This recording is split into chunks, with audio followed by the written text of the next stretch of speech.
Hello, hello, hello. Welcome back to another episode of the Stopsis podcast. My name is Denise Walsh, and as a clinical psychologist, today I'm going to discuss two psychological experiments and what I believe they say about the human condition, and even more importantly, what they say about trauma and domestic violence and abuse and all the things.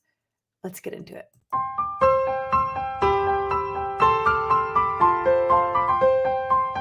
Welcome to the Stop Suffering in Silence podcast with your host, Denise Walsh and Rachel Timothy.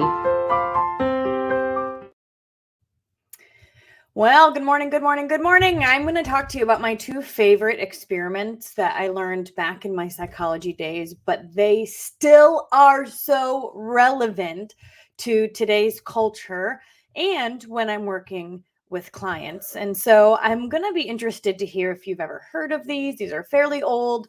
To be honest, they would never be allowed to be done today. But in the comments, weigh in on if you've heard of these before, what you make of the human condition based on these experiments. And if you have any psychological experiments that you think are interesting, I would love to hear more about them below. So the first one that I'm going to talk about is from 1961, and it's a social psychology experiment called the Milgram experiment. It was conducted at Yale University. And basically what would happen is a client would come in and be asked to do a quiz with a participant. And so the participant would be in on it, and then the doctor would be in on it. And then a client would come in and they would say, all right, here's what we're going to do. We're going to ask questions. And if the person on the other side of the wall gets it wrong, you're going to shock them. Okay. Now remember, the person on the other side of the wall is in on it. So it's just all pretend. But this client doesn't know that. So they're coming in and they get asked to, give a quiz or whatever. And as the person gets it wrong, they shock them. And the doctor says, all right, turn it up, turn it up, turn it up, turn it up. And so as the shock gets more and more intense, the person on the other side of the wall is yelling and freaking out and, and showing a hard time. And so the question is will this person continue to shock someone for no other reason except they got the question wrong, because it's the rule or because it's what someone told them to do? Let's see here a little bit more and see what happens. All right, so here we go.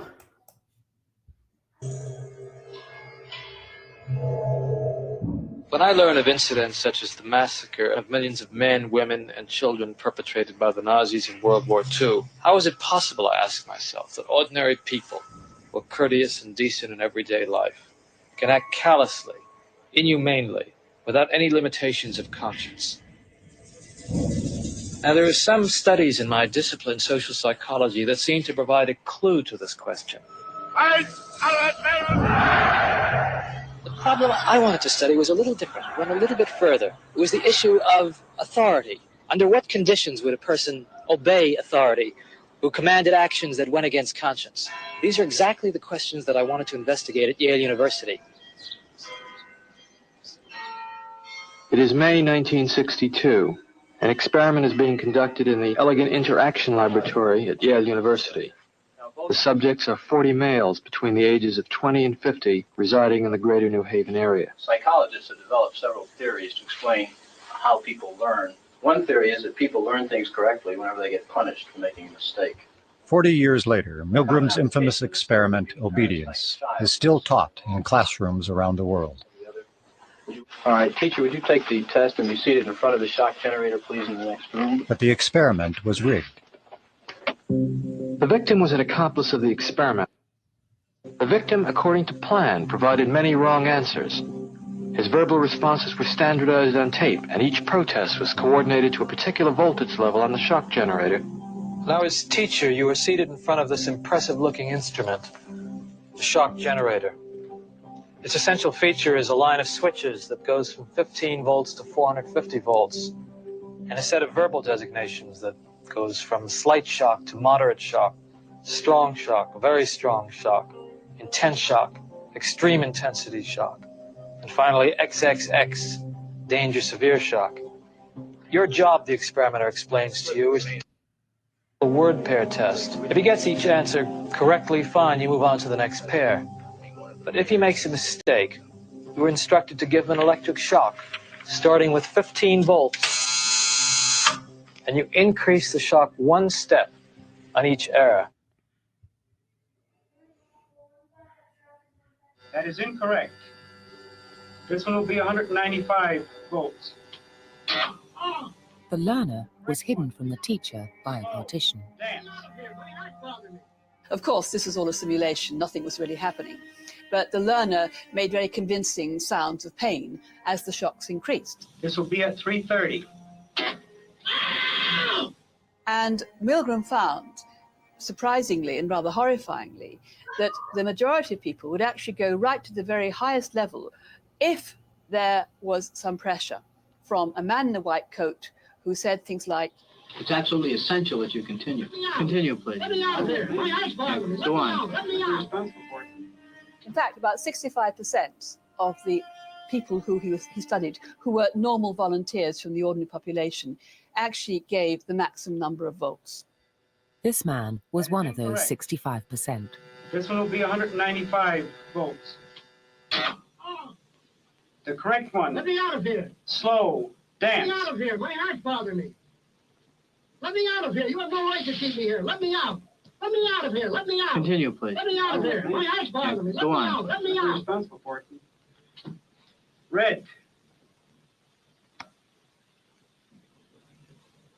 That is incorrect. This will be at 3:30. The correct phrase is rich Let me out of boy. here. Let me out of here. My heart's bothering me. Let me out, I tell you. Let me out of here. Let me out of here. You have no right to hold me The here. next phrase is Let me out. fast, Let me out. Let me out. Let me out of here. Let me out. Let bird, me out. car, train, plane. Eventually, the learner pretended to be unconscious. Continue, teacher. That is incorrect. This will be 3:45. The correct answer is fast, bird. What we learned from that experiment is that people will actually do an awful lot when they're put under pressure from authority figures. And the problem is, of course, that when we obey the unjust authority figure, the person who gives us immoral commands, then, of course, awful things can go wrong.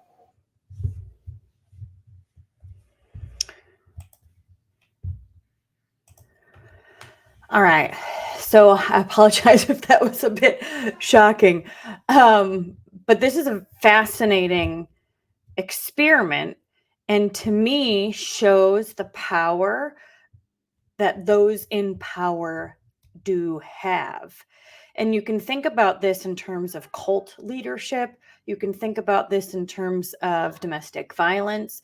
If someone is deemed to be in control and the powerful one, they're the doctor, the smart one, the pastor, the one closer to God, they're the ones that have deemed authority. That authority can actually go unchecked, and people are willing to follow that authority because they were told to do it. And I think from the outside, you can think, oh my gosh, this is horrible. Who would do such a thing? Who would electrically shock somebody? Who would, participate in cult-like behavior? Who would participate in the Holocaust?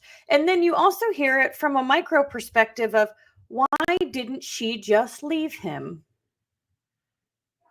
And I think it all feeds into this psychological phenomenon of the power that power really has. So let's take a look at the stats here. A very high proportionate of subjects fully obeyed the instructions, with every participant group going up 300 volts. So the 65% went up to the full 450 volts. And almost every participant went up to 300 volts. And so at the end of the day, they did it because they were told to. And they didn't just say, like, they just weren't told it. They were told to by someone they deemed in power. And I think that's the interesting piece here. What happens if we take our agency back and we don't believe or don't outsource our agency to somebody who has a perceived power? That's what those who get out of domestic violence situations get to do once they're free. That's what those who are in cult-like situations get to do once they're out. They get to figure out who they are without being told what to do, what to think, how to be. They get to take their agency back. And so when you think about this as a micro level, like culture, right? Or macro level would be culture. What does culture tell us that we should do? Be, right? Go to school, get a job, have 2.5 kids, live in a white picket fence, and all the things. Even things like alcohol. Alcohol is everywhere in culture. In order to have fun, you got to have alcohol. Well, if perceived authority is telling you that these things are good for you, or this is what you're supposed to do, how many of us just follow the crowd? But then you also think of the micro level. So macro would be the culture at large, maybe even your work environment. I was involved in a network marketing company, and I wouldn't say that they were necessarily a negative cult, but there was cult-like tendencies there. The idea of we're better than the outside world, or we know more than the outside world, us versus them kind of mentality. You think of it in your corporation or in your community, in your church. We know a lot of cult-like experiences or cults are stemmed from a religious foundation gone awry or gone extreme.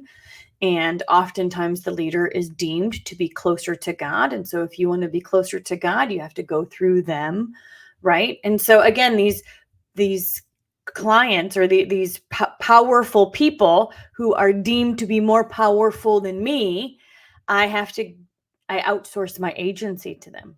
So when somebody leaves a dysfunctional relationship, a violent relationship, narcissistic abuse, they get to detangle themselves from that cult-like situation and say, who am I now? And what do I really think? And what do I really believe?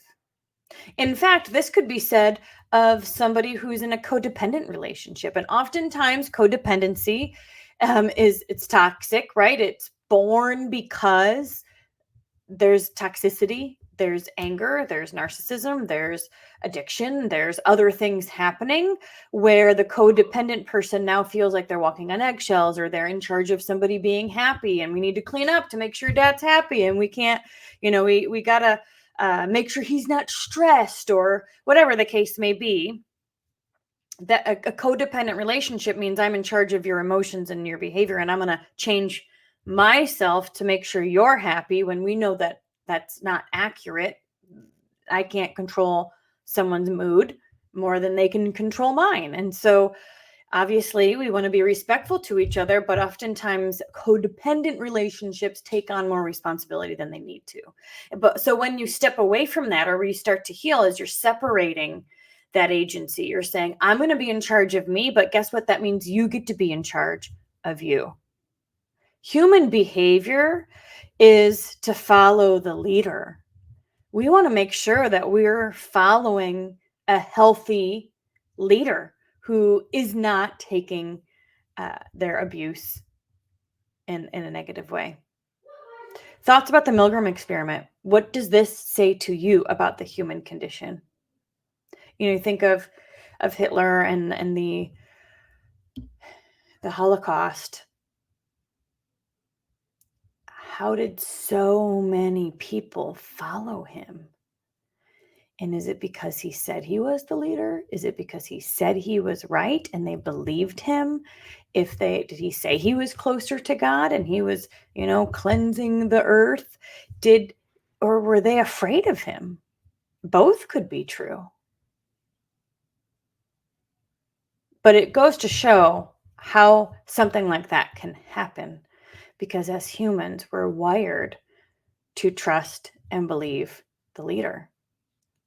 So now that we know this information, we as humans really get to be selective on who that leader in our world is.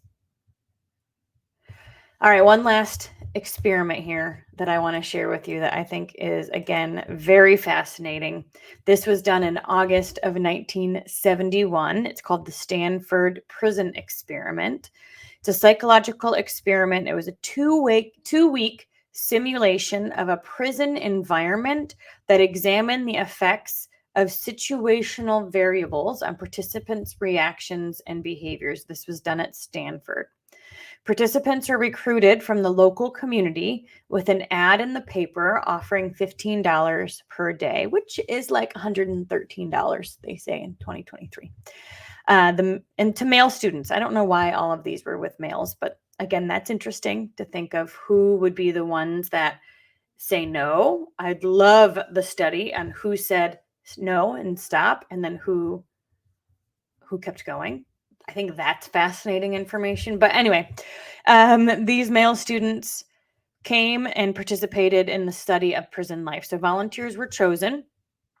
And basically, some volunteers were selected to be the guards and were given uniforms specifically to de-individuate them. They were instructed to prevent prisoners from escaping. The experiment officially started when the prisoners were arrested by real Palo Alto police. And over the following 5 days, psychological abuse of the prisoners by the guards, so the guards of the volunteers, became increasingly brutal. After a psychologist came to evaluate the conditions, she was so upset to see how study participants were behaving that she confronted the study, and they ended the experiment on the 6th day. So let's take a look at this study and see what this tells us about the human experience. An experiment was released in theaters. The movie detailed the infamous 1971 experiment in which 24 college students were put in prison. Now, while the experiment was supposed to last for 2 weeks, it was terminated after 6 days due to psychological effects that it was having on both the guards and the prisoners.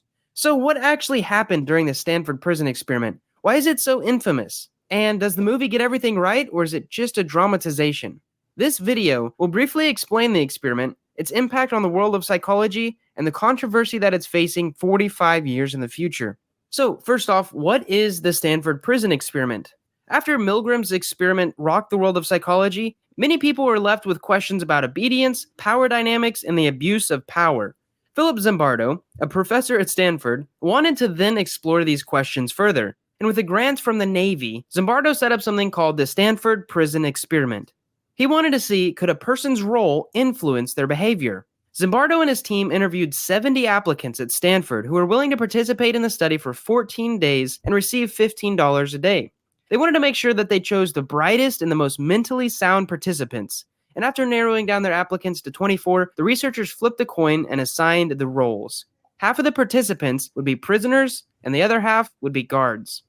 Now, the researchers then set up a basement at Stanford to make it look like a real prison. They were very serious about treating the experiment like a simulation. Prisoners were actually arrested in public and taken into prison. They were even booked, fingerprinted, and strip searched.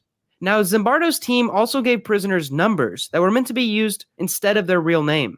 They claimed that it would help give the prisoners a sense of anonymity and help the experiment. Guards had pretty much free reign over how they could treat the prisoners, although they had two main rules. They could not hit the prisoners, and they could not put prisoners in solitary confinement for more than an hour. Philip Zimbardo played the role of the prison superintendent. His graduate students and research partners also played roles as members of the parole board and the prison warden. Prisoners were tasked with certain activities like writing a letter home to their visitors and making a case to the parole board about why they should be let off. Guards also subjected the prisoners to counts, in which they forced the prisoners to do jumping jacks, push-ups, and other degrading tasks. Now, it did not take long for these guards to start to abuse their power. Within one day, a guard actually hit one of the prisoners with his nightstick. On the second day, the prisoners tried to rebel, and so their beds were taken away. To punish these prisoners, the guards shot a fire extinguisher into the cell. Guards used physical and psychological abuse, including things like sleep deprivation, to punish and intimidate the prisoners throughout the study. The prisoners were forced to wear dressings and stocking caps the whole time. And at some point, the guards would put bags over the prisoners' heads. And since the study has ended, it has since been compared to actions at the Abu Ghraib detention center. Zimbardo has written about the case and its parallels to the prison experiment since. So why did this experiment get shut down? Well, very quickly, the guards started to abuse their power. The prisoners started to spiral. On the third day, prisoner number 8612 started to cry and scream uncontrollably. He threatened to harm himself and call a lawyer. To avoid potential psychological damage or a lawsuit, he was let go. 2 other prisoners were let go in the next 2 days. One actually refused to eat. And on the 5th day, Zimbardo's girlfriend, which was actually his former student, came to visit the experiment. Zimbardo and his team had been monitoring the experiment and playing their roles in it 24/7. And when she saw the horrors that was going on in the prison, she asked Zimbardo to end the experiment immediately. She even threatened to break up with him. Well, eventually on the 6th day, he ended the experiment. This experiment showed the world how quickly people can abuse power when it's given to them. But it remains as one of the most controversial experiments in the world of psychology. And there's a few reasons why. The first one is obvious, and it's the case for psychological abuse that the prisoners endured during the study. Is it ethical to put human subjects through that kind of distress and trauma, so much so that many couldn't even endure the experiment? Now, Zimbardo claims that none of the participants have suffered long-term psychological consequences, but the point still stands. And in more recent years, critics have come forward to say that the results were not as natural as Zimbardo and their team may want you to think. Transcripts and audio recordings from the Stanford prison experiment show that Zimbardo's team coached these guards. They told them to be tough for the sake of the experiment. Even the prisoners may have been faking their responses. Prisoner number 8612, who is most well known for his blood-curdling quote, "I'm burning up inside." He has come forward to say that his time in the Stanford County Jail was more of an improv exercise. Many critics have likened the experiment to a drama rather than a legitimate psychology experiment. Carlo Prescott, the experiment's prison consultant, has also come forward to say that the experiment's more cruel treatments were not naturally thought up and executed by the guards alone. He wrote the following in an op-ed.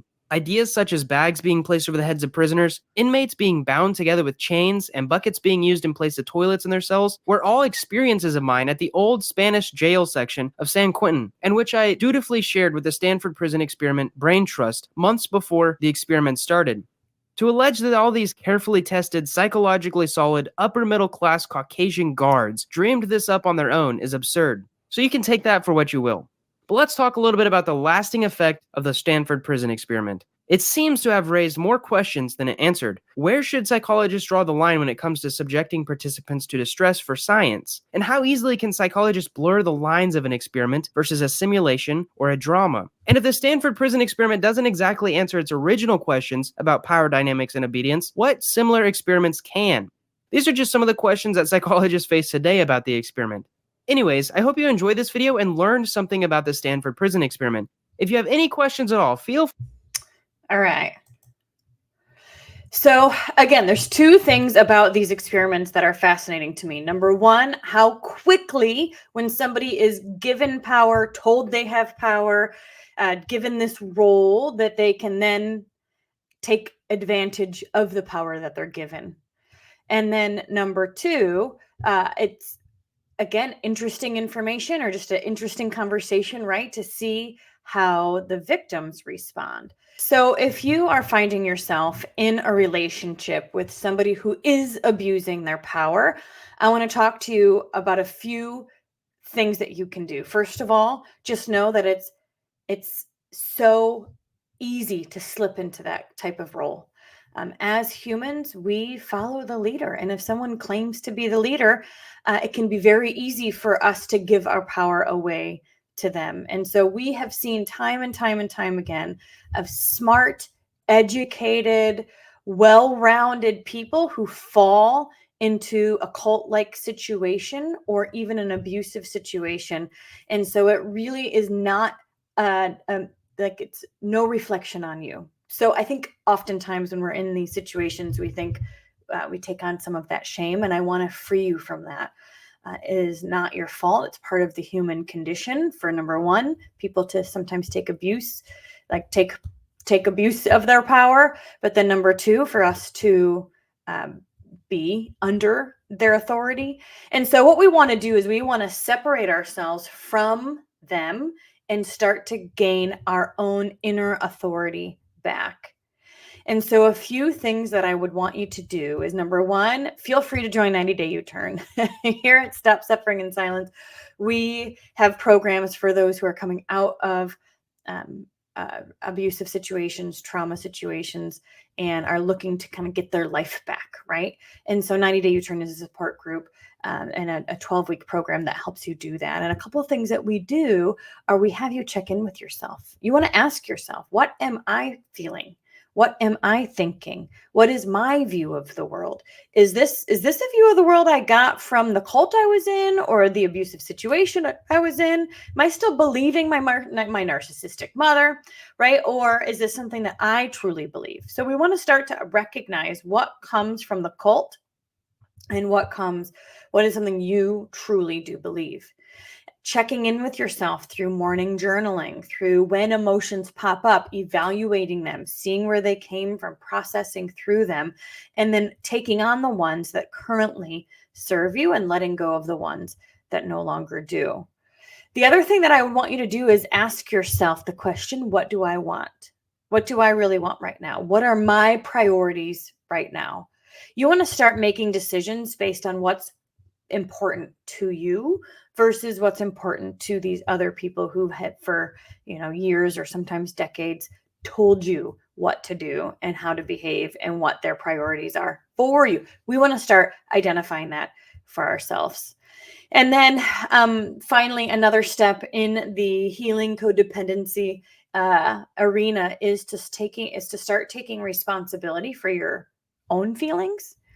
But then you also let other people take responsibility for theirs, right?